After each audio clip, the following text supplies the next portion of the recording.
The information in this module is accurate and complete to the best of our knowledge. All recommendations are made without guarantee on the part of the author or the sponsoring institutions. The author and the sponsoring institutions disclaim any liability in connection with the use of this information.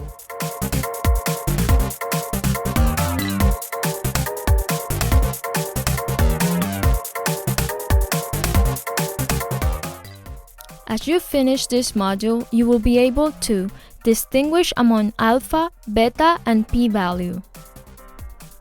As seen in the past modules, you can use hypothesis testing to confirm whether a statement made on a parameter is true or not.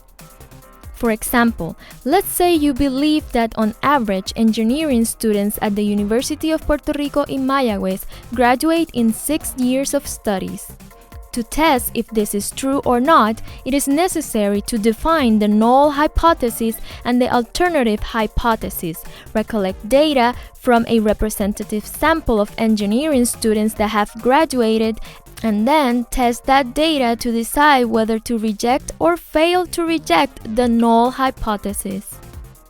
To make this decision, it is necessary to consider the probability distribution of the data being analyzed. The green region represents the fail to reject region. This means that if the results of the data testing fall into this region, we fail to reject the null hypothesis.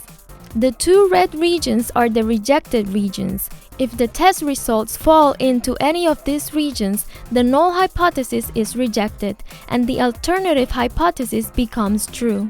All this can also be summarized in terms of probabilities.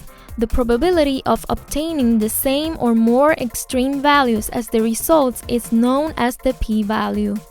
Alpha is considered a threshold known as the significance level within the hypothesis testing, where for p-values lower than A, the null hypothesis is rejected. So it is the probability from where the rejection region begins, and its value is defined by the user.